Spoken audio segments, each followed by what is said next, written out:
ओम सहनाववतु सहनौ भुनक्तु सह वीर्यं करवावहै तेजस्विनावधीतमस्तु मा विद्विषावहै।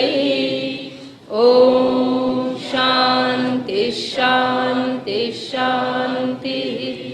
हरिः ओम श्री गुरुभ्यो नमः।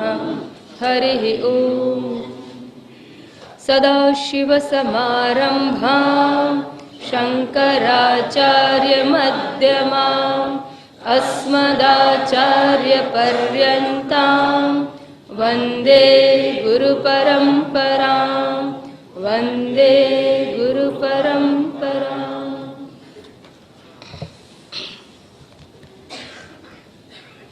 સૌપ્રથમ એ પ્રશ્ન કરવામાં આવેલો હતો કે જો આત્મા નિત્ય અપરોક્ષ છે તો અપરોક્ષ આત્મા નિત્ય હોવાથી એનું અજ્ઞાન કદાપી સંભવી શકે નહીં. પરોક્ષ વિષયક અજ્ઞાન હોઈ શકે, પ્રત્યક્ષ વિષયક અજ્ઞાન હોઈ શકે, પણ જે અપરોક્ષ તત્વ હોય એનું અજ્ઞાન કદાપી સંભવી શકે જ નહીં. કારણ કે જે અપરોક્ષ છે એ હું રૂપે જણાય છે અને હુંનું કદાપી આપણને અજ્ઞાન હોઈ શકે નહીં. અને જ્યારે નિત્ય અપરોક્ષ આત્મા છે તો કોઈ કાળે પણ ક્યાંય પણ આ આત્માનું અજ્ઞાન સંભવતું નથી. તો આત્માનું અજ્ઞાન જ ના સંભવે તો પછી જ્ઞાનની વાત કેવી? માટે આત્મા વિષયક અજ્ઞાન કે જ્ઞાનની ચર્ચા અસ્થાને છે. વળી આગળ એમ કહેવામાં આવ્યું કે નિત્ય અપરોક્ષ છે તો પછી આત્મા કદાપી પરોક્ષ થઈ જ ના શકે. તો વળી એવા જે કદાપી પરોક્ષ સંભવે જ નથી, જેનો પરોક્ષ એટલે જુદું દૂર હોવા પણ એ આત્માનું ક્યારેય સંભવી શકતું નથી. તો પછી એનું પરોક્ષ જ્ઞાન કહેવું કે અપરોક્ષ જ્ઞાન કહેવું એ બંને વાતો અસ્થાને છે. એનું પરોક્ષ જ્ઞાન હોઈ ના શકે, જેનું પરોક્ષ ના હોય તો એનું અપરોક્ષ જ્ઞાન મેળવવાનું છે એવું કેવી રીતે કહેવાય? આવી જે શંકા ઉઠાવવામાં આવેલી એના ઉત્તર રૂપે 10 વિદ્યાર્થીઓનું દ્રષ્ટાંત આપવામાં આવ્યું હતું અને એ 10 વિદ્યાર્થીઓની 7 અવસ્થાઓ જણાવવામાં આવી. અને એ 7 અવસ્થાઓ એટલા માટે જણાવવામાં આવી કે જેમ પેલા 10મા પુરુષ જે છે એ 10મો પુરુષ છે એનું અજ્ઞાન પણ સંભવે છે, પોતે જ હોવા છતાં નિત્ય અપરોક્ષ પોતાના રૂપે હોવા છતાં એને એનું અજ્ઞાન પણ સંભવે છે. માટે એણે એનું જ્ઞાન પણ લેવાનું સંભવે છે. વળી એ 10મો પુરુષ છે એને પહેલા કોઈ કહે કે 10મો છે એમ અસ્થિ રૂપે એનું પરોક્ષ જ્ઞાન પણ સંભવે છે. અને એ 10મો હું છું, દશમઃ અસ્મિ, એ રીતે એનું અપરોક્ષ જ્ઞાન પણ સંભવે છે. આમ અપરોક્ષ વસ્તુ હોવા છતાં એનું અજ્ઞાન, જ્ઞાન, પરોક્ષ જ્ઞાન, અપરોક્ષ જ્ઞાન ચારેય સંભવે છે એવું જણાવવા માટે 10 વિદ્યાર્થીઓનું દ્રષ્ટાંત આપવામાં આવેલું હતું. દ્રષ્ટાંત તો ઘણી વખત વાપરેલો પણ કયા માટે, શા માટે એ અહીંયા સમજાવેલું છે.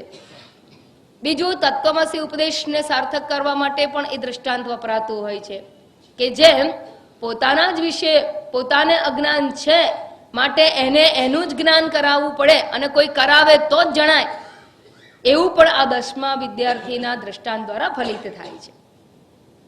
10 વિદ્યાર્થીની વાત કર્યા બાદ એટલે એની 7 અવસ્થાઓ જણાવ્યા બાદ જેવી આ 10માની 7 અવસ્થા છે. હવે 10મા શબ્દ કહું એટલે આખું દ્રષ્ટાંત ક્લિયર હોય. તો 10માની જેવી રીતે 7 અવસ્થા છે એ જ પ્રમાણે જીવની, આ 10મો છે કોણ? જીવાત્મા. એ જીવાત્માની પણ 7 અવસ્થાઓ સંભવે છે. તો એ જીવાત્માની 7 અવસ્થાઓ કઈ કઈ છે? જેમ 10માને પોતાના વિશેનું અજ્ઞાન વગેરે હતું એમ આ જીવાત્માને પોતાની કઈ કઈ અવસ્થાઓ છે તો એની 7 અવસ્થાઓ અહીંયા જણાવવામાં આવી રહી હતી. એમાંથી 2 અવસ્થાઓ અને 5 અવસ્થાઓનો વિચાર આપણે ગઈ વખતે કરી ગયા. શ્લોક 30, 31 અને 32 એમ 3 શ્લોકોની અંદર જીવની 7 અવસ્થા વર્ણવાઈ છે. શ્લોક 30માં 3 અવસ્થાઓ કહી અને શ્લોક 31ની અંદર બે અવસ્થાઓ જણાવવામાં આવી. શ્લોક 30માં કઈ 3 અવસ્થાઓ કઈ? તો કે અજ્ઞાન, આવરણ અને વિક્ષેપ, કર્તૃત્વ, ભોક્તૃત્વ આદિ વિક્ષેપ. શ્લોક 30 ની અંદર જુઓ, કારણ કે પૂર્વાપર સંબંધને ધ્યાનમાં રાખીને યાદ કરીને આગળ જવાથી આગળની ચર્ચાની સ્પષ્ટતા રહેશે. ન ભાતિ ન અસ્તિ કુટસ્થ ઇતિ વક્તિ પ્રસંગતઃ કર્તા ભોક્તા અહમ અસ્મિ ઇતિ વિક્ષેપમ પ્રતિપદ્યતે. શ્લોક 29માં અજ્ઞાન અવસ્થા જણાવવામાં આવી. અજ્ઞાનનો પ્રકાર શું છે? તો કે સંસારમાં આસક્ત ચિત્ત વાળો પોતાનું સ્વતત્વમ સ્વયં પ્રકાશ કુટસ્થમ ન એવ, કોઈ આત્મા જેવું કંઈ છે જ નહીં. જે છે હું છું, મારો સંસાર છે અને મારું કામ છે ને મારા કર્મનું ફળ છે. એવી રીતે જે પોતે માત્ર સંસારને જગતને ઓળખે છે અને પોતાને દેહ રૂપે જાણી અને વ્યવહાર કરે છે એવો સામાન્ય મનુષ્ય, એની એ જીવની પ્રથમ અવસ્થા છે, એ અજ્ઞાન અવસ્થા છે. પછી આ અજ્ઞાન હોવાને કારણે આવરણરૂપ બીજી અવસ્થાઓ જોવા મળે છે. આવરણ એટલે અભિવ્યક્ત અજ્ઞાન અથવા અજ્ઞાન વિશેની સભાનતા. પહેલા તો હું અજ્ઞાની છું એ ખબર નથી, આત્મા શબ્દ જ ખબર નથી. પછી અવસ્થામાં શું થાય છે? હા, આત્મા એ વળી કોણ? હું કંઈ જાણવું નહીં, મને કંઈ ખબર નથી. આત્મા વળી કયો? કોયો જોયો નથી જોયો. એટલે કેવી રીતે હોય? હોય તો દેખાય, જણાય તો હોય, અને જણાતો નથી માટે નથી. આવા પ્રકારની આત્મા વિશેની જે વાતો છે એ આવરણ અવસ્થા કહેવામાં આવે. એટલે આત્મા જેવું સાંભળે પછી એ આત્મા નથી એવું કહે છે, કારણ કે ઓળખતો નથી, જણાતો નથી માટે. અજ્ઞાન અવસ્થામાં તો એને કંઈ જ ખબર નથી, આત્મા શબ્દ સાંભળ્યો નથી. એ જીવાત્માની જ વાતો સાંભળે છે, આત્મા શબ્દની વાત પણ એને ખબર નથી. જ્યારે એ આત્મા વિશેના અજ્ઞાનથી સભાન થાય એને આવરણ અવસ્થા કહેવામાં આવે છે. અને મેં ગઈ વખતે કહ્યું હતું કે આ તો શરૂઆત છે, આ જ ફણગો છે, આ શરૂઆત છે, આ તો પ્રગતિ છે. આ પ્રગતિ છે, to become aware about the ignorance of the self. એટલે એ તો ઘણી સારી વાત છે. પછી આવરણ અવસ્થા પછી તો તું કોણ છે? તું તારી જાતને શું સમજે છે? અરે હું સત્કર્મ કરનારો સદાચારી છું, અને મેં તો બધું દુઃખી કેમ છે? તો ગયા જન્મે મેં કંઈક કુકર્મ કર્યું હશે માટે અત્યારે ફળ ભોગવું છું. આમ પોતાને કર્મ કરનાર અને કર્મનો ફળ ભોગવનાર માને એને વિક્ષેપ અવસ્થા કહેવામાં આવે છે. કર્તા ભોગતા અહમ અસ્મિ ઇતિ વિક્ષેપમ પ્રતિપદ્ય. એટલે વિક્ષેપ એટલે એવું નહીં કે કોઈ ડિસ્ટર્બ કર્યા કરતો હોય કે પેલો કાગડો ચાંચ નાખ્યા કરે, એમાં આપણને કોઈ આમ હેરાનગતિ કરે, એને જ વિક્ષેપ કહેવાય. મને વિક્ષેપ ના પહોંચાડશો, મને મારું કામ કરવા દો, એવું ગુજરાતીમાં આપણે બોલતા હોઈએ. પણ એ ગુજરાતીમાં જે આપણી વ્યવહારિક શબ્દ વિક્ષેપ છે એ અર્થ અહીંયા નથી. અહીંયા કર્તૃત્વ ભોક્તૃત્વ એટલે આત્મા વિશે જે આ વિક્ષેપ ઊભો થયો, ભ્રાંત સમજ, પોતા વિશેની ભ્રાંત સમજ, એને વિક્ષેપ કહેવામાં આવે છે. અજ્ઞાન અને અજ્ઞાનનું આવરણ એ બે થઈ ગયું. પછી વિક્ષેપ એટલે પોતાના વિશેનો ભ્રાંત સમજ, નિશ્ચય, હું કર્મ કરનાર છું, કર્મનો ફળ ભોગવનાર છું. આ પ્રકારેના પોતાના વિશેની ખોટી દ્રઢ સમજ, અજ્ઞાનમાંથી જન્મેલી અજ્ઞાનના કાર્યરૂપ એ જે ખોટી દ્રઢ સમજ છે એને જ વિક્ષેપ કહેવામાં આવે છે. ત્યારબાદ 31મા શ્લોકમાં પણ આપણે જોયું હતું કે એની ત્રીજી અવસ્થામાં શું કહે છે? એ કહે છે કે ભાઈ આવું જ્યારે કોઈ કહે કે તું કર્મનો ફળ ભોગવે છે, તું દુઃખી છે, તો ચલ તારા દુઃખનો ઉપાય બતાવું. ક્યાં?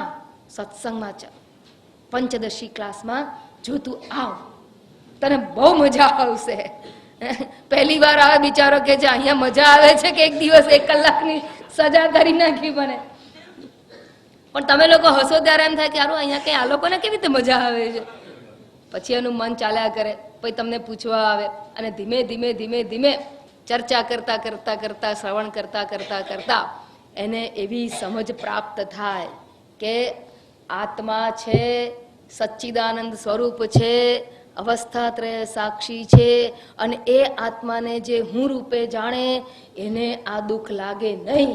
એ કર્મફળના બંધનમાં પડે નહીં, એને જન્મ મૃત્યુરૂપી સંસાર નડે નહીં. આવું બધું જ્યારે એને સમજાતું જાય ત્યારે શું થાય છે, એને આત્મા જેવું છે અને આત્માનું જ્ઞાન જો હું પ્રાપ્ત કરી લઉં તો દુઃખમાંથી મુક્ત થઈ જાઉં. આવી જે સમજ પ્રાપ્ત કરવી આત્મા વિશેની, એને પરોક્ષ જ્ઞાનની અવસ્થા એટલે કે ચોથી અવસ્થા કહેવામાં આવે છે. બરાબર? આ કોની અવસ્થા ચોથી? ચોથામાં છો કે પાંચમામાં છો? હા, 10માની અવસ્થા. ચોથા. એટલું બધું ખરાબ તો નહીં કહો, કારણ કે તમે સંસારમાં એનો ઉપાય નથી શોધી રહ્યા. તમે ઉપાય અહીંયા ક્લાસમાં શોધી રહ્યા છો. એનો અર્થ કે તમે ચોથી અવસ્થા સુધી તો પહોંચી જ ગયા છો. આત્મા જેવું છે. આત્મા કેવો છે? સત્યમ જ્ઞાનમ અનંતમ બ્રહ્મ. અથવા આત્મા કેવો છે? તો તત્વબોધ ભણ્યા હોય તો યાદ કરવાનું. શું કહ્યું છે ત્યાં? અવસ્થાત્રય સાક્ષી શરીરત્રય વિલક્ષણ શરીરત્રય વ્યતિરિક્ત સન અવસ્થાત્રય સાક્ષી પંચકોશાતીત. એવો જે છે એ આત્મા છે. આખી વ્યાખ્યા આવડે. કેવો છે? નિત્ય છે, અજર છે, અમર છે, અવિનાશી છે, અજો નિત્ય શાશ્વતોયમ પુરાણ ન હન્યતે હન્યમાને શરીરે. આવો આત્મા નૈનમ છિંદંતી શસ્ત્રાણી નૈનમ દહતી પાવક. એને કોઈ મારી ના શકે અને કોઈ સ્પર્શ ના કરે. એ તો અસંગ છે. અસંગોહમ અસંગોહમ શિવોહમ. આવો આ આત્મા છે. આવી જ્યારે વાત સમજે ત્યારે એને પરોક્ષ જ્ઞાનની ચોથી ભૂમિકા કહેવામાં આવે છે. આ જીવની ચોથી અવસ્થા. પાંચમી અવસ્થા ગઈ. પછી વારંવાર ક્લાસમાં કહેવામાં આવે, આ કોની વાત કરીએ છે? આ કોણ છે અસંગ? પછી આપણે કે હું. એ હું કોણ? અવસ્થાત્રય સાક્ષી હું. પ્રતિબોધ વિદિતમ મતમ. કાનનો કાન, શબ્દનો શબ્દ, આંખની આંખ, મનનું મન. એવું જે ચૈતન્ય તત્વ છે એ આ આત્મા જે હું રૂપે રહેલું છે. હા, સમજાઈ ગયું. કોણ છે આ આત્મા? હું છું. એ જે આત્મા છે એ હું છું અને હું એ આત્મા છું. આ શરીર આદિ હું નથી. આવી જ્યારે સમજ પ્રાપ્ત થાય તો એને પાંચમી ભૂમિકા કહેવામાં આવે. આવો નિશ્ચય, પોતાના વિશેનો આવો નિશ્ચય. અત્યાર સુધી પોતાના વિશે કેવો નિશ્ચય હતો? શરીર હું. પણ જ્યારે આત્મ સ્વરૂપની વાત સમજવામાં આવે અને એવું કહેવામાં કે તત્વમ અસી, એ આત્મતત્વ તું છે, અને ત્યારે એ સમજે છે કે હું સચ્ચિદાનંદ છું, નિરાકાર છું, વ્યાપક છું, અસંગ છું, એક અને અદ્વિતીય તત્વ હું છું. ઉપનિષદો મારું વર્ણન કરે છે, મારી સ્તુતિ કરે છે. વિદ્વાનો મારી સ્તુતિ કરે છે. જિજ્ઞાસુઓ મને પામવા મથે છે. એ તો હું તત્વ છે. અને આવી રીતે એ હું ને જાણી લેવું. અવસ્થાત્રય સાક્ષી એટલે જગત અધિષ્ઠાન સર્વાધારમ. ત્રણેય અવસ્થાનો સાક્ષી, ત્રણેય વિશ્વ, તૈજસ અને પ્રાજ્ઞ એનો પણ સાક્ષી, એનું પણ અધિષ્ઠાન. વિશ્વ દ્વારા અનુભવાઈ રહેલું દ્રશ્ય જગત, તૈજસ દ્વારા અનુભવાઈ રહેલું સૂક્ષ્મ જગત અને કારણ રૂપે રહેલી અવિદ્યાનું પણ અધિષ્ઠાન જે છે એ ચૈતન્ય આત્મા હું છું. આવું અપરોક્ષ જ્ઞાન થવું આત્મા વિશેનું. એટલે આત્માને અહમ અસ્મિ એ રીતે જાણવું, એને શું કહેવાય? પાંચમી અવસ્થા કહેવામાં આવે છે. યાદ રાખજો, એવું નહીં કે મને આત્મજ્ઞાન થઈ ગયું. આત્મજ્ઞાન તન થઈ ગયું, હા, તો પેલા રસ્તે જનારને છે એને ક્યાંથી હોય? એ તો ક્યાં કોઈ ક્લાસ બસમાં આવે એને ના હોય. મને થઈ ગયું. આવું જો સમજવું ને, એનો અર્થ કે તમે ખાલી બુદ્ધિથી સમજ્યા છો. જેને ખરેખર આત્મજ્ઞાન થયું છે એ કેવું છે? કયા જગતની વાત કરો છો? કયું જગત? મારા સિવાય કઈ છે જ નહીં. જેને સોનાનું જ્ઞાન છે એ કઈ બુટ્ટીની વાત કરો છો? બુટ્ટી તો સોનાથી જુદી છે જ નહીં. એવું દ્રઢ જ્ઞાન આત્મા વિશેનું થવું જોઈએ. યાદ રાખજો, જગતનું મિથ્યાત્વ અને આત્માનું જ્ઞાન બંને એક વસ્તુ છે. પણ જગત છે અને મને આત્માનું જ્ઞાન થયું છે, જગતના બીજા લોકો મૂર્ખ છે. આવી જો સમજ હોય તો સમજવાનું કે એ બૌદ્ધિક જ્ઞાન એટલે કે પરોક્ષ જ્ઞાન છે. અસ્મિ એવું જ્ઞાન નથી. કારણ કે એ તો એક અને અદ્વિતીય છે. દ્વૈત ભાવના છે ત્યાં સુધી અજ્ઞાન છે. પરોક્ષ જ્ઞાન કહેવાય, આત્માનું પરોક્ષ જ્ઞાન કહેવાય. પણ જ્યારે એ અપરોક્ષ રૂપે આત્માને જાણે તો એને એ પાંચમી અવસ્થા જીવની કહેવામાં આવે છે.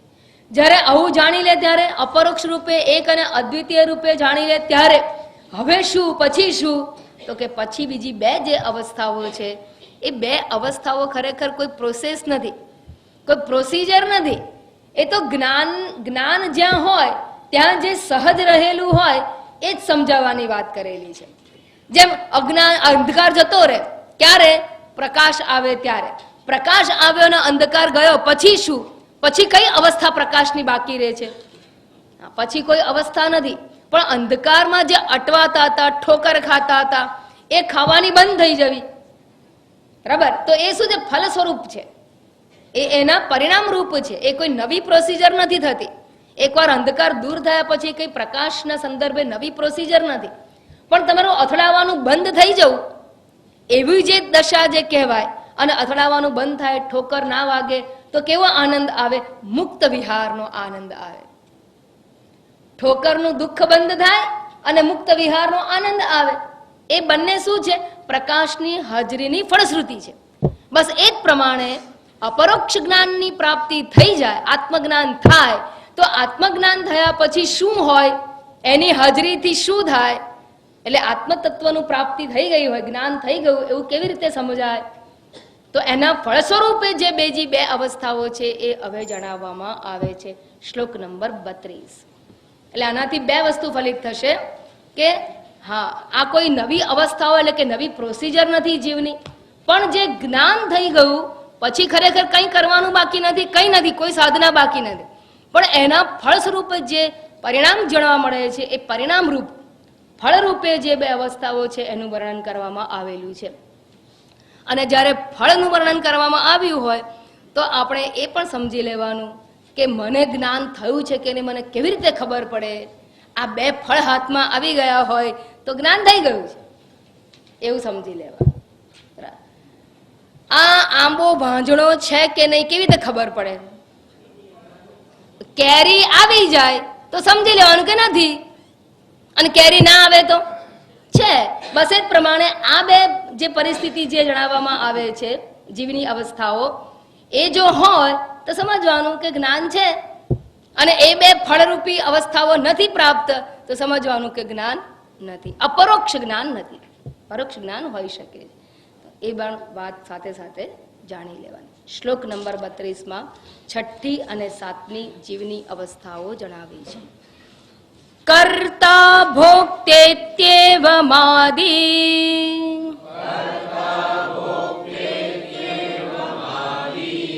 કર્તા ભોક્તેત્યેવ માદિ,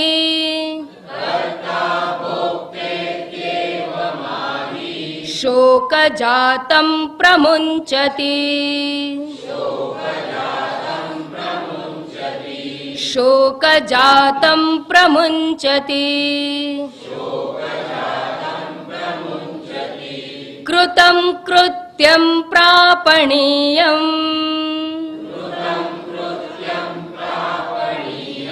કૃતં કૃત્યં પ્રાપણીયં, પ્રાપ્તમિત્યેવ તુષ્યતિ, પ્રાપ્તમિત્યેવ તુષ્યતિ,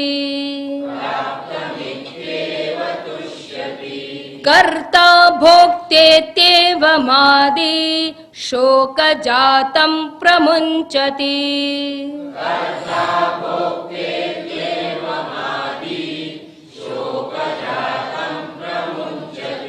કૃતં કૃત્યં પ્રાપણીયં, પ્રાપ્તમિત્યેવ તુષ્યતિ.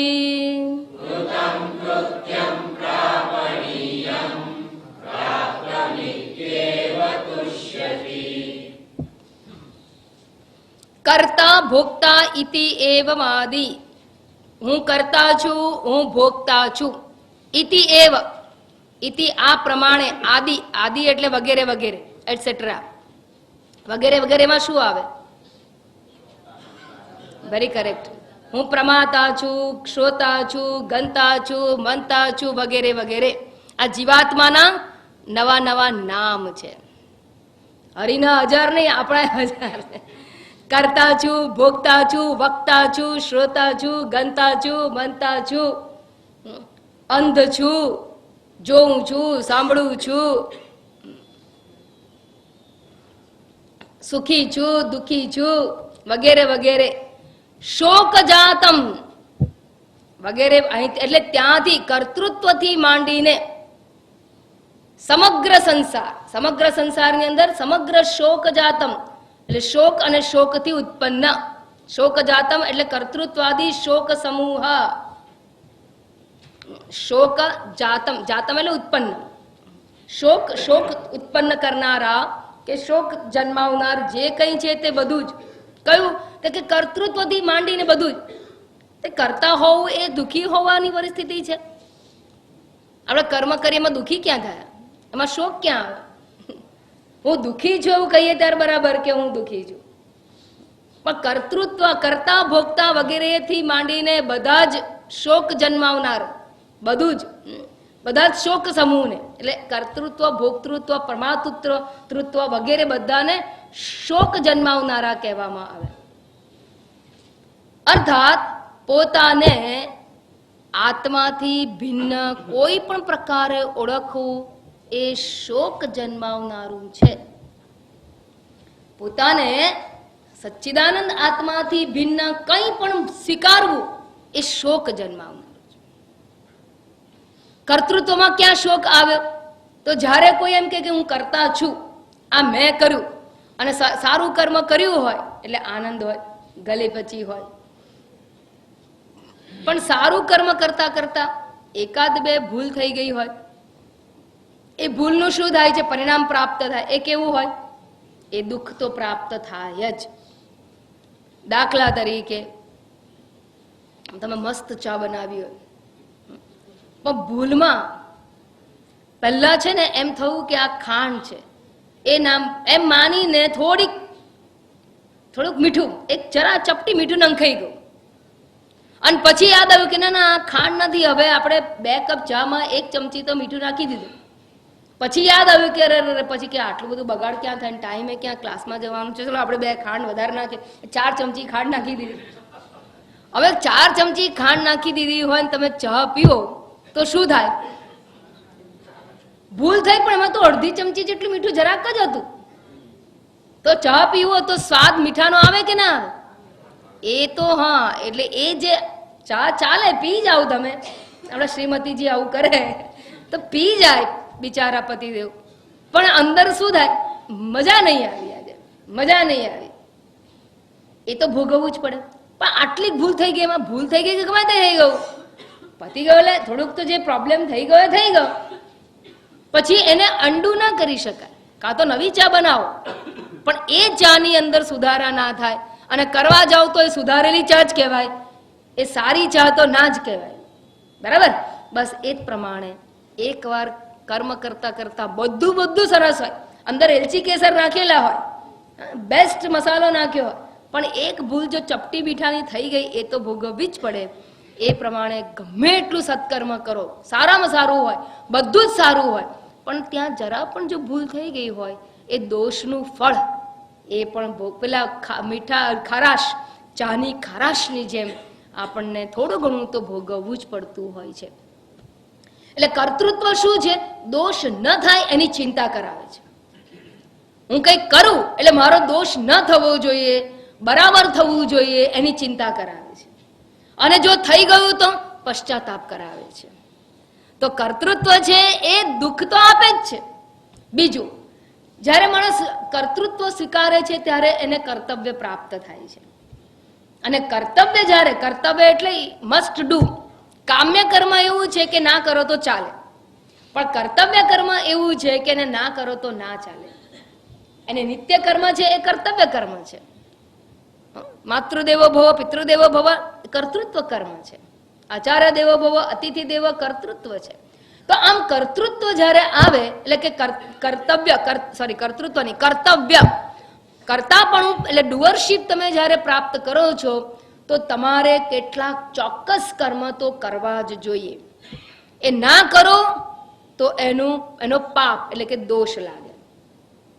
અને જ્યારે આવી ખબર હોય કે કર્તવ્ય મારું કર્તવ્ય છે, મા બાપને મારે સાચવવા મારું કર્તવ્ય છે, પડોશી ધર્મ સાચવવું મારું કર્તવ્ય છે, સમાજમાં રહેવું હોય તો સામાજિક જે નોર્મ્સ હોય એનું પાલન મારું કર્તવ્ય છે, ભારત દેશમાં રહેતા હોઈએ તો નાગરિક તરીકેની ફરજોનું પાલન કરવું મારું કર્તવ્ય છે, બાપ તરીકે મારું કર્તવ્ય છે, ભાઈ તરીકે મારું કર્તવ્ય છે. આમ અનેક કેટલા કર્તવ્ય છે, અગણિત કર્તવ્ય. તો પોતે કઈ કરવાનું જ નહીં, બધું કર્તવ્ય જ કર્યા કરવાનું. પોતાનું કઈ there is no scope. જોવા જઈએ ને તો જો કોઈ આઈડિયલ માણસ જીવન જીવે ને તેને બીજું કોઈ there is no scope, કામ્ય કર્મનો સ્કોપ જ નથી રાખી, જેથી કરીને દુઃખ ના લાગે એવું ધર્મથી જ બાંધી દે. અને જ્યારે આ ધર્મ કર્મ એટલે કર્તવ્ય કર્મ પ્રાપ્ત થાય તો એ કેવું લાગે જીવનમાં. कर्तव्य जलती आग है सबको जलाती है यही, सो वृक्ष कैसे हो हरा जो आग जिसमें लग रही.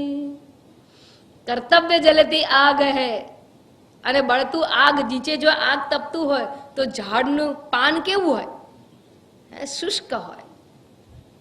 એ જીવન કેવું હોય, શુષ્ક જીવન. એટલે કર્તવ્ય જ્યારે ધૂસરી બાંધી દેવામાં આવે તો એ કેવું છે, એ દુઃખ રૂપ છે. આગ એટલે સંતાપ, સંતાપ રૂપ છે, સંતાપ રૂપ છે. અને માટે કર્તૃત્વ શું છે, શોક જાતમ. ભોક્તૃત્વ શું છે, એમાં તો દુઃખ ભોગવવાનું આવે જ છે. અને મોટા ભાગે સુખના મોહરામાં અંદર તો દુઃખ જ રહેલું હોય છે. તો એ સુખ દુઃખ ભોગતા એટલે ભોગતા રૂપે પણ દુઃખ ભોગવાય છે, કર્તૃત્વ રૂપે પણ દુઃખ રહેલું છે. માતાજી એ બધા ભલે, પણ આપણે દ્રષ્ટા રૂપે કઈ દુઃખ હોય. હા, મને જે જોવું છે એ જોવા ના મળે તો દુઃખ. મારે જેવું સાંભળવું છે એવું સાંભળવા ના મળે તો દુઃખ. મને કોઈ મારા માટે કોઈ ખરાબ બોલે, તમને ખબર પેલા તમારા માટે આવું કહેતા હતા, એ બેન મનમાં સમજે જ શું, ઉકળી જાય આપણું તરત. ઉકળી જવું એટલે શું, દુઃખી થવું, એને દુઃખી થયું કહેવાય. તો શ્રોતા ગંતા દ્રષ્ટા કોઈ પણ પ્રકારનું અભિમાન ધારણ કરો એટલે દુઃખ પ્રાપ્ત થાય અને થાય જ. એમાંથી છટકી શકાય નહીં. એટલે અહીંયા શોક જાતમ.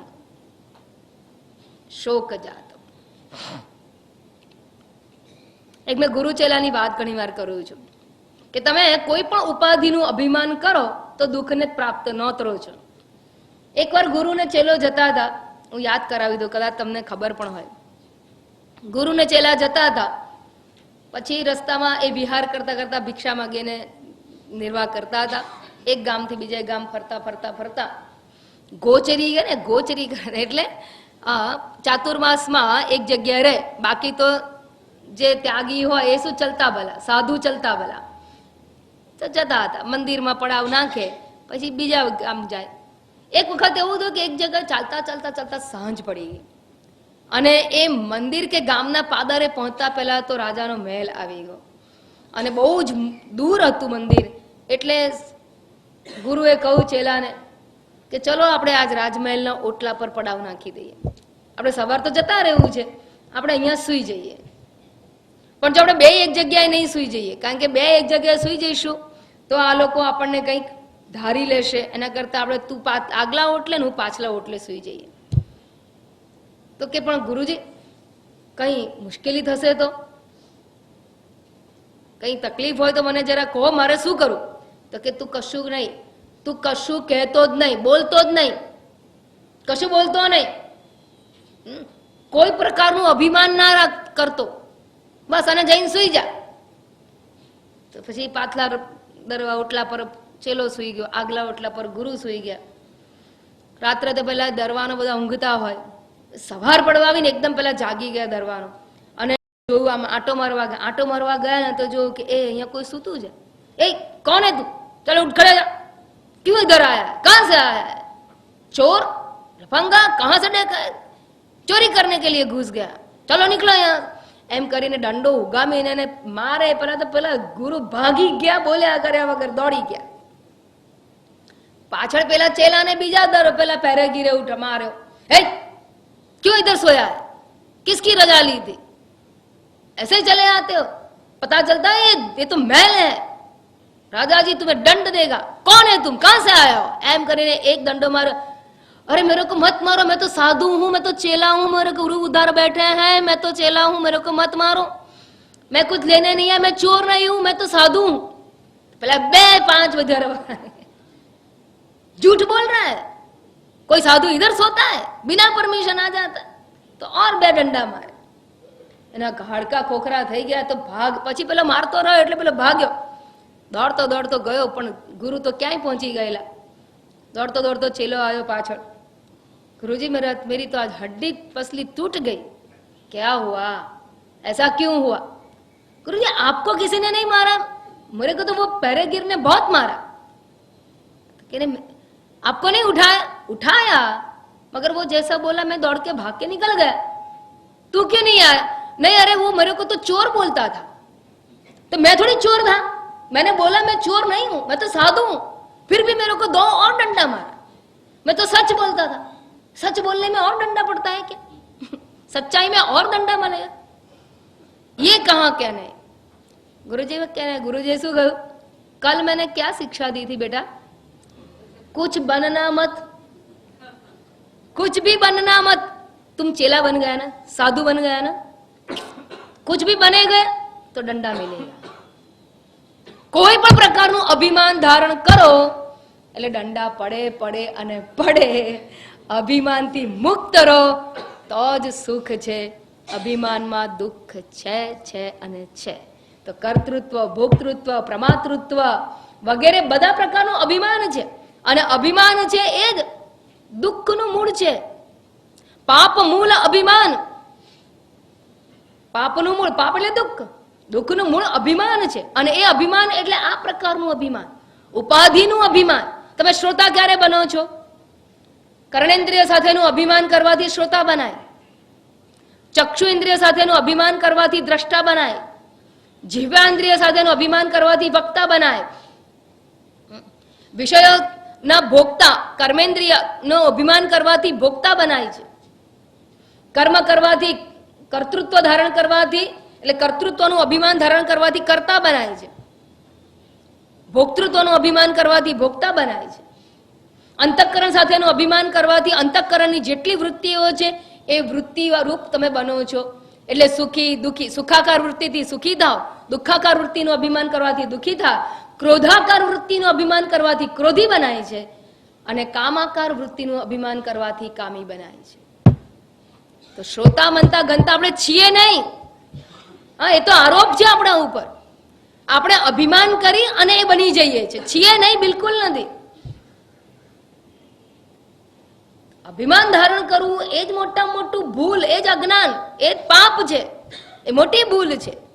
જે છીએ નહીં છતાં આપણે એની ઉપરનો દાવો જમાવીએ તો શું થાય? આપણું મકાન ના ઉનકો ના તો મારું જ મકાન નહીં નીકળું તો શું થાય? દંડા 4 પડે।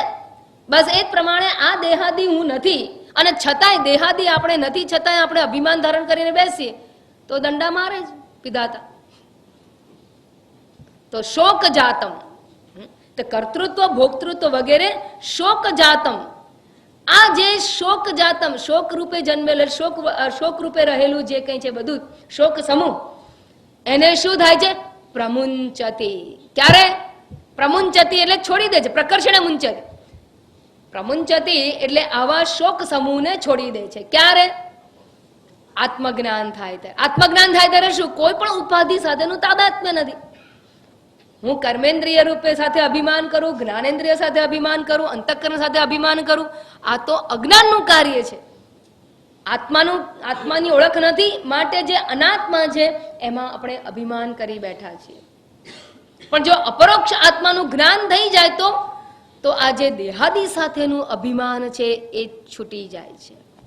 પ્રમુંચતી એટલે અપરોક્ષ જ્ઞાનની ફળરૂપે રહેલી આ અવસ્થા છે। કઈ અવસ્થા? તો કે અભિમાનનો ત્યાગ થઈ જાય છે, અભિમાન છૂટી જાય છે, અનાત્મા સાથેનું અભિમાન છૂટી જાય તો નથી કોઈ પ્રમાતા, નથી કોઈ શ્રોતા, નથી કોઈ ગંતા, નથી કોઈ મનતા, નથી કોઈ ભોગતા, નથી કોઈ કરતા, આ બધું છૂટી જાય છે।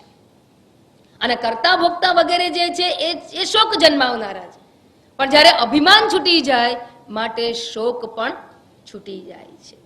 શોક જાતમ પ્રમુંચતી અર્થાત શોક સમૂહને એ છોડી દે છે. અહીંયા જાતમ શબ્દ છે, જાતમ શબ્દનો અર્થ છે સમૂહ. જાત શબ્દ બે રીતે વપરાય, જાતઃ ઉત્પન્ન, પણ જાતમ એટલે સમૂહ. શોક સમૂહને છોડી દે છે. પ્રમુંચતી. અચ્છા, મુંચતી કહ્યું હોત તો ના ચાલત. અહીંયા શું આ પેલો છંદ બેસાડવા માટે પ્ર લખાઈ નાખ્યો? તો કે ના, મુંચતી તો આપણે સુષુપ્તિમાં કરીએ જ છીએ. સુષુપ્તિમાં જેવું આપણે પ્રમાતા નથી, વક્તા નથી, શ્રોતા નથી, કરતા નથી, ભોગતા નથી, ત્યારે પણ શોક સમૂહ નથી હોતો. પણ જાગીએ ત્યારે વળી પાછા ડગલા પહેરીએ એમ પહેરી લઈએ છીએ બધાને. બધું આપણે જે શરીરને છોડીને મૂકી દઈએ છીએ, ઇન્દ્રિયો છોડીને બાજુ પર મૂકી હોય છે, એટલે પેલી જેમ ગરાજમાંથી ગાડી કાઢીએ એમ સવારમાં ઉઠીને પાછું બધા ડગલા પહેરી લઈએ છીએ. તો મુંચતી તો સુષુપ્તિમાં થાય છે, શોક સમૂહ છોડી દઈએ છીએ સુષુપ્તિમાં, પણ જાગીએ ત્યારે વળી પાછા એને ધારણ કરીએ છીએ. પણ જો અપરોક્ષ જ્ઞાન થઈ ગયું હોય આત્માનું, તો શોક સમૂહને પાછા ધારણ કરતા નથી, એટલે કર્તૃત્વ ભોક્તૃત્વને પાછા ધારણ કરતા નથી. એટલે કહ્યું પ્રમુંચતી, પ્રકર્ષેણ મુંચતી, શોક જાતમ પ્રમુંચતી. સમસ્ત કર્તૃત્વાદી શોક સમૂહને છોડી દે છે, ત્યાગી દે છે. પછી આગળ કે છે એક અવસ્થા થઈ, બરાબર. ફળરૂપે મેં બે અવસ્થા કહી, એમાં એક અવસ્થા કઈ થઈ? શોક જાતમ પ્રમુંચતી, એટલે શોકની નિવૃત્તિ. તો શોક નિવૃત્તિ રૂપી આ છઠ્ઠી અવસ્થા થઈ ગઈ. અને ફળશ્રુતિ રૂપે છે, એમાં કઈ થતું નથી. જેમ પેલું લાઈટ આવે અને ઠોકર ખાવાનું બંધ થઈ જાય. કેમ ઠોકર ખાવાનું બંધ થઈ જાય? કારણ કે આપણે સીધા ચાલીએ, આપણે અથડાતા નથી. એટલે બસ એવી રીતે આત્મજ્ઞાન થાય એટલે આપણે અથડાતા નથી, માટે દુઃખ નથી થતું. ક્યાં નથી અથડાતા? ઉપાધિને અથડાતા નથી, 3 દેહમાં અથડાતા નથી, 5 ઇન્દ્રિયને અથડાતા નથી, 5 કોષોને અથડાતા નથી, અંતઃકરણ ચતુષ્ટયને અથડાતા નથી, માટે શોક જન્મતો નથી. શોક નિવૃત્તિ રૂપી છઠ્ઠી અવસ્થા સમજાતી જાય છે ને. પછી સાતમી અવસ્થા કઈ? તો કે કૃતમ કૃત્યમ પ્રાપણીયમ પ્રાપ્તમ. શું જોઈએ ત્યારે? મારે કઈ જોઈએ નહીં. કૃતમ કૃત્યમ, કૃતમ એટલે કૃત્યમ, કૃતમ કૃત્યમ જે છે એને બદલે લખાશે, અન્વય શું થશે? કૃત્યમ કૃતમ. કૃત્ય એટલે કરવા યોગ્ય. કરવા યોગ્ય જે કંઈ હતું એ બધું જ કૃતમ, done. It is done. What is done? Whatever to be done. Whatever to be done is done now. જે કરવા યોગ્ય હતું એ બધું થઈ ગયું, પૂરું થઈ ગયું. મૂકી દીધી કલમ બંધો, હવે ના કાંઈ લખવું છે, ન કાંઈ કહેવું છે પ્યારે, વિચારી આહી રહેવું છે. રંગાવદૂતજીનું ભજન છે, સરસ. છેલ્લે એ આવું આ લખે છે, હવે કઈ કરવાનું બાકી નથી. કૃતમ કૃત્યમ, વિચારી આહી રહેવું છે. એ આત્મ સ્વરૂપમાં સ્થિત રહે છે. તૃપ્તિ. હજી મારે આ કરવાનું બાકી છે, એ અજ્ઞાની દશા છે. આ કર્તવ્ય બાકી, આ કર્તવ્ય બાકી, આ કરી નાખું, તે કરી નાખું. માણસનું મૃત્યુ આવે ને ત્યાં સુધી આ બાકી બાકી બાકી બાકીમાં જ જીવે છે. આ જીવન હોય ત્યાં સુધી ભલે કંઈ કરો, પણ મારે કરવાનું બાકી છે, એ અજ્ઞાની દશા છે. મારે આટલું થઈ જાય તો સારું, મારું આ કામ પૂરું થાય સારું, મારો છેલ્લો સંકલ્પ પૂરો થાય સારું. અને પગ ના ચાલતા હોય, બેસાતું ના, તો સંકલ્પો તો થયા જ કરે છે ને. મને હિમાલયમાં યાત્રા કરવા લાગે, પણ તો ઘરમાં ચાલી શકે. બાથરૂમ માટે જ રૂમમાં તો કોકે લઈ જવા પડે, અને હિમાલયની યાત્રા કરવાની સંકલ્પ બાકી રહ્યો. હવે શું થાય બોલો? એ દશા આવે ને એ પેલા સંકલ્પ છોડી દેવા, પતાવી દેવાના. હવે મારે કઈ કરવાનું નથી. મન ચંગા તો કદરોટ મેં ગંગા. ચંગા મન કરવાના જરૂર છે. કૃતમ કૃત્યમ પ્રાપણીયમ પ્રાપ્તમ. કેમ તમારે કંઈ કરવું નથી? કેમ મારે કંઈ પ્રાપ્ત કરવાનું, મારે મેળવવાનું બધું મેળવી લીધું, મારે હવે કંઈ મેળવવાનું બાકી નથી. જગત પાસેથી કર્મ દ્વારા કોઈ વસ્તુ પ્રાપ્ય નથી મારા માટે. અરે કંઈ પ્રાપ્ત કરવા નથી, બધું મારી પાસે છે. બધું છે કેવી રીતે છે? બધું આત્મ સ્વરૂપ છે. આ જે કંઈ દેખાય તો આરોપિત છે, સ્વપ્નવત જગત છે, મારે બાકી શું રહ્યું? એવી સમજ પ્રાપ્ત થઈ જાય કે હું અધિષ્ઠાન છું અને મારા ઉપર આખું જગત સ્વપ્નવત આરોપિત છે. શું બાકી રહ્યું લેવાનું? બાકી નથી રહેતું, કારણ કે જગત મિથ્યા છે. એવી સમજ છે માટે કૃતમ કૃત્યમ પ્રાપ્તમ પ્રાપ્યમ પ્રાપણીયમ. પ્રાપણીયમ પ્રાપ્તમ એટલે પ્રાપ્ય છે એ પ્રાપ્ત થઈ ગયું છે. પ્રાપણીયમ અથવા પ્રાપ્યમ બંને એક જ શબ્દ. પ્રાપ્ત કરવા જેવું છે એ તો આત્મતત્વ. જો અધિષ્ઠાન પ્રાપ્ત થઈ ગયું પછી કંઈ પ્રાપ્ત કરવાનું બાકી નથી રહેતું. એટલે જ્ઞાનથી જ પ્રાપ્તિ થાય, બીજી કોઈ રીતે બધું પ્રાપ્ત ના થાય. એ તો અધૂરું જ રહે. જ્યાં સુધી આત્મજ્ઞાન ન હોય ત્યાં સુધી અધૂરું જ રહે. જ્યાં સુધી મને સોનાનું જ્ઞાન ન હોય અને મને કોઈ ઇયરિંગ આપે તો હું કહું મારી પાસે નેકલેસ નથી. નેકલેસ આપે તો હું કહું મારી પાસે વીંટી નથી. વીંટી આપે તો મારી પાસે પહોંચી નથી. એ આપે તો મારી પાસે નેકલેસ છે ને પણ પેલો એવો સાંકડીનો ઘાટ છે ને એવો નેકલેસ નથી. એ આપે તો કે ગુલાબની પત્તી જેવો આવે છે ને એ નથી. પછી કેટલું બાકી રહે? there is no end. No end, no end. પછી લોકો શું કહે છે? Sky is the limit. તો રે બિચારો દીખી ખા જિંદગી ભર જીયા. એનો no problem. there is no limit for sorrow also. Sky is the limit, then sorrow is also limitless. અને એમાં મજા જ, ઘણા લોકોને એમાં મજા આવે. વારંવાર પછડાવવાની મજા આવે, કઈ જીવનમાં ગમે એમ. પેલો બોલ એમ ને duck duck duck duck duck થાય એમ જીવનમાં ટક ટક ટક ટક ટક ટક ટપલા પડ્યા કરે તો ગમે. એમાં કઈ લાઈફ છે એમ. ઝઘડા વગરની લાઈફ કેવી? તો ઓકે, એને લાઈફ, એને જો જીવન કહેવાતું હોય તો જીવો ભાઈ, તથાસ્તુ. એટલે ભગવાને એટલે તો કહ્યું હતું અર્જુનને પણ યથેચ્છસી તથા ગુરુ. વાસ્તવિકતા જણાવ્યા પછી ભગવાન એમ જ કહે છે તારે જે કરવું હોય કર. પરિસ્થિતિ આવી છે તો જ્યારે આત્મજ્ઞાન થઈ જાય એટલે જગત મિથ્યા છે એવું સમજાઈ જાય ત્યારે અધિષ્ઠાન સ્વરૂપ આત્માના જ્ઞાનમાં જ આ સમજાય અને એવું સમજાઈ જાય ત્યારે પ્રાપ્ત કરવાનું કંઈ બાકી રહેતું નથી. અને જ્યારે પ્રાપ્ત કરવાનું કંઈ નથી, જો પ્રાપ્ય નથી તો કયું કર્મ કરવાનું? મેળવવાનું નથી તો શું કરવું?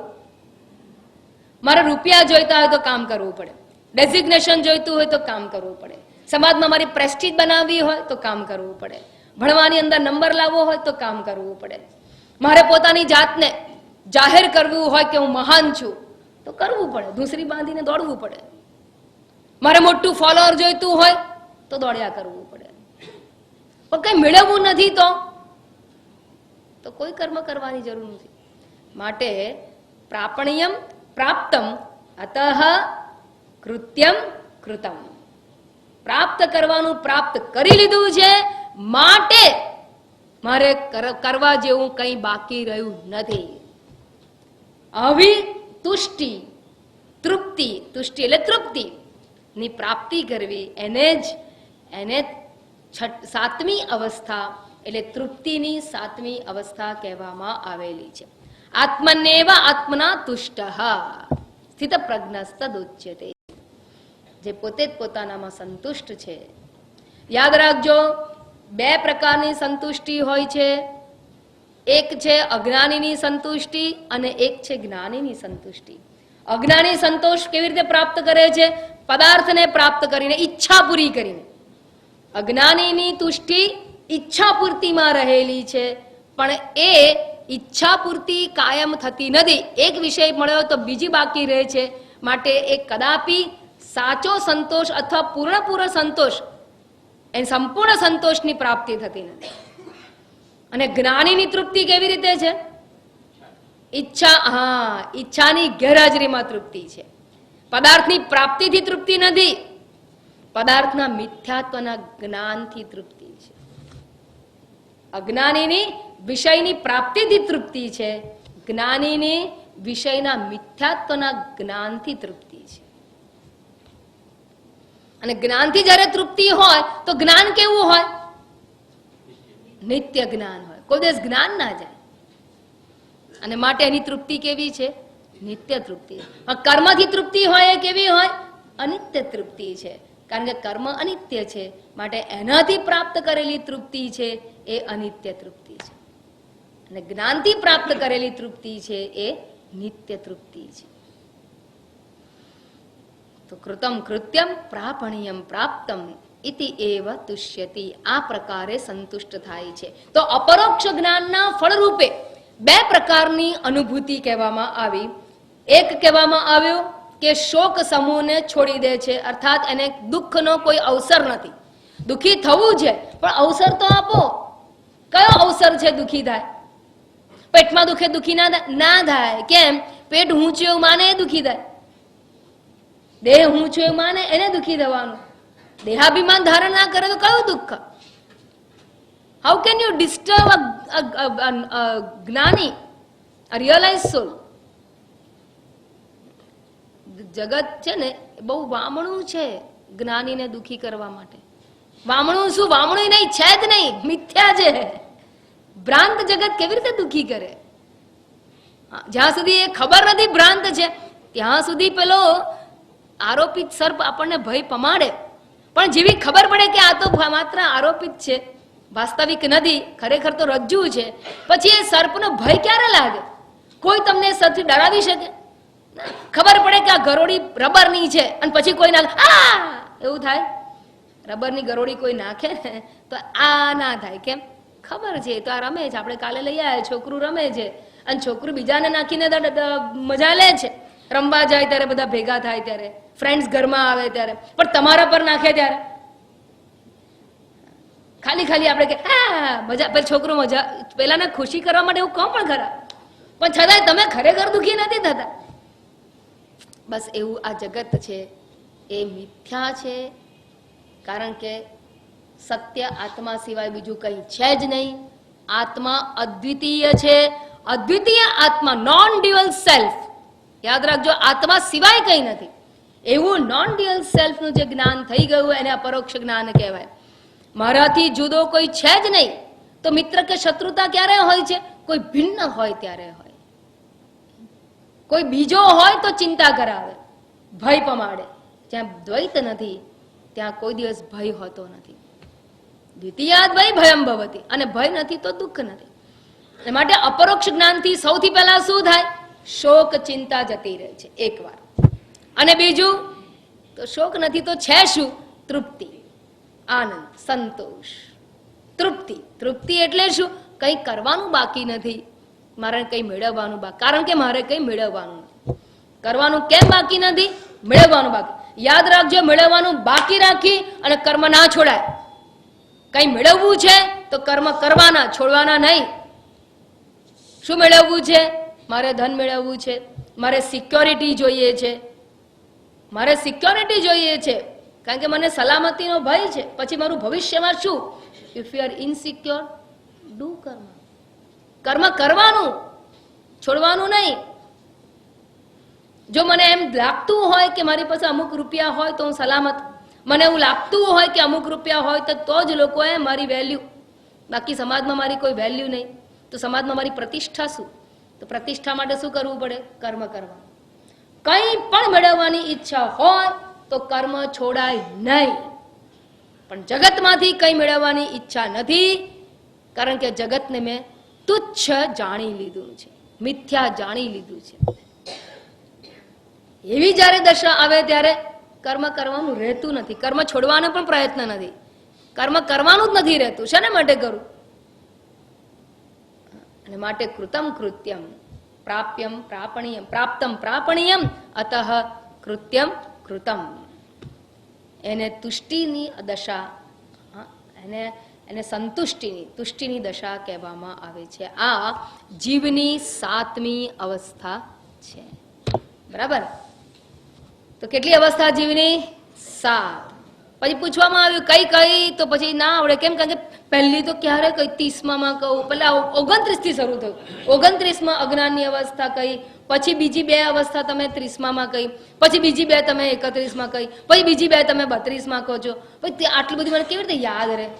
કઈ વાંધો નહીં, 33માં વિદ્યારણ્ય સ્વામી આપણને એ 7 અવસ્થાઓને હવે આટલે બધા 4 શ્લોકો યાદ ના રાખવા પડે એટલે 7 અવસ્થાઓને એક સાથે જણાવે છે. ઇટ ઇઝ જસ્ટ રિપીટિશન કે અત્યાર સુધી જે કહેવાઈ ગઈ એ 7 અવસ્થાઓ કઈ છે એને માત્ર વર્ણન કરવામાં આવેલું છે. અજ્ઞાન માવૃતિસ્તદ્વત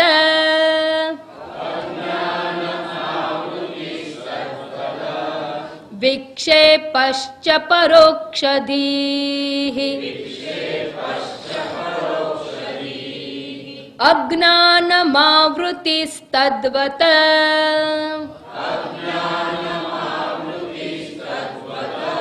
વિક્ષેપશ્ચ પરોક્ષધીઃ અપરોક્ષમતિઃ શોક મોક્ષસ્તૃપ્તિર્નિરંકુશા. હવે શોક અને મોક્ષ એ એક શબ્દ છે, સમાસ છે, માટે એને સાથે બોલાશે એટલે આપણે છેલ્લી લાઈન એક સાથે બોલવી પડશે. અપરોક્ષમતિ શોક મોક્ષસ્તૃપ્તિર્નિરંકુશા.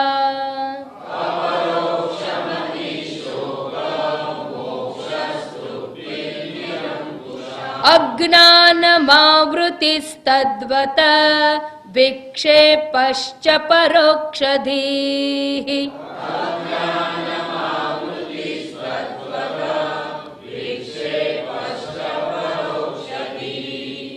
અપરોક્ષમતિ શોક મોક્ષસ્તૃપ્તિર્નિરંકુશા.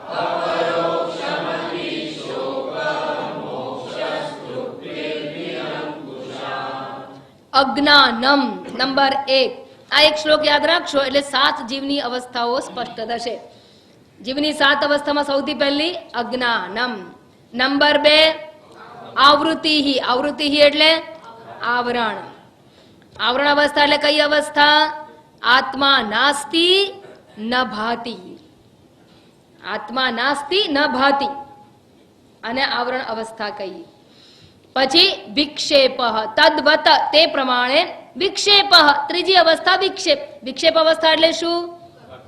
કર્તૃત્વ. કર્તાસ્મિ ભોક્તાસ્મિ. હું કરતા છું, હું ભોગતા છું. આત્મા જેવું ને એનાથી વિપરીત આ વિપરીત જ્ઞાન વાળી જે અવસ્થા છે એ વિક્ષેપ અવસ્થા છે.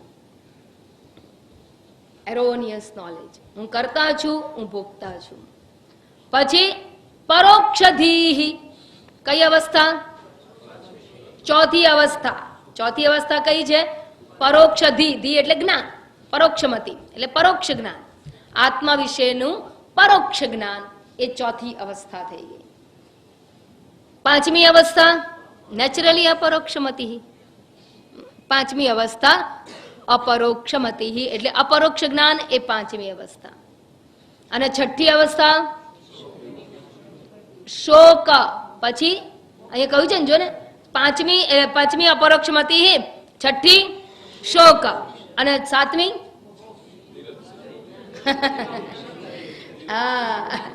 શોક અને સાતમી મોક્ષ. એવું નહીં, શોક મોક્ષ એ છઠ્ઠી અવસ્થા. શોકસ્ય મોક્ષ. શોકની મુક્તિ એટલે શોકની નિવૃત્તિ. એવું નહીં સમજતા કે છઠ્ઠી શોક અને સાતમી મોક્ષ. એવું નહીં. શોકસ્ય મોક્ષ એ સમાસ છે. એટલે શોકની મુક્તિ, શોક નિવારણ, શોકની નિવૃત્તિ એ છઠ્ઠી અવસ્થા. અને છેલ્લી તૃપ્તિ. તૃપ્તિ એટલે સંતુષ્ટિ. પણ કેવી તૃપ્તિ? આ સાતમી અવસ્થામાં એક વિશેષણ વાપર્યું છે, નિરંકુશા તૃપ્તિ. આ નિરંકુશા તૃપ્તિ એટલે શું? તૃપ્તિમાં પાછું અંકુશ હોય, એને કોઈ કંટ્રોલર હોય. અંકુશ એટલે કંટ્રોલ કરવાનું, અંકુશમાં રાખો. હાથીને અંકુશ હોય ને, હાથીને માટે પેલો મહાવત અંકુશ રાખે. અંકુશ એટલે એક પ્રકારની લગામ. એ લગામ કે અંકુશ શું કહેવાય? To control that animal. ઘોડાની લગામ કહેવાય. હાથીને અંકુશ હોય. અંકુશ એટલે હાથીને અંકુશમાં રાખવા, કંટ્રોલમાં રાખે. તો અહીંયા કે છે નિરંકુશા, બિલકુલ કંટ્રોલ વગરની, અમર્યાદિત. નિરંકુશા એટલે અમર્યાદિત તૃપ્તિ. એ બધી અમર્યાદિત તૃપ્તિ શું? તૃપ્તિ એટલે તૃપ્તિ હોય, એમાં બે પ્રકારની તૃપ્તિ શું? તમે આગળ જણાવ્યું એમ અજ્ઞાનીની તૃપ્તિ છે એ અંકુશા તૃપ્તિ છે. એને પર કોણ કંટ્રોલ કરે? એના ઉપર આપણી બીજી ઈચ્છા કંટ્રોલ કરે છે. ધારો કે મને એમ થાય કે હું MBA થઈ જાઉં, મા બાપને થાય છોકરો MBA થઈ જાય, MBA છોકરાનું રિઝલ્ટ આવી ગયો first class, first university first, હા બોમ્બે યુનિવર્સિટીમાં ફર્સ્ટ MBA થઈ ગયો. હવે તૃપ્તિ થઈ ગઈ, હાશ શાંતિ. ક્યાં સુધી? Only for a day. Next moment પણ ઘણી વાર તો ફાસ્ટ વર્લ્ડ છે અત્યારે, નોટ ઇવન અ ડે. પહેલા તો એક દિવસ સુધી આનંદ કરવાનું ખમાતું હતું આપણાથી, હવે તો એ પણ નહીં. હવે શું છે? શું પ્રોબ્લેમ શું થયો? ક્યાં જતી રહ્યો? અંકુશમાં કેમ આવી ગઈ આ તૃપ્તિ? જોબ તો મળવાની જ ને, ફર્સ્ટ ક્લાસ જોબ તો મળે, પણ બધી કેવી કંપનીઓ છે, પણ સત્યમ જેવું થાય તો એટલે જોબ તો મળે સારામાં સારી, પણ એવી કંપનીમાં જોઈએ કે જ્યારે ઉઠે નહીં, રેપ્યુટેશન સારું હોય, ઘરથી ઓફિસ નજીક હોય, ઓછા કલાક જવાનું હોય, કેટલું બધું જોઈએ આપણે.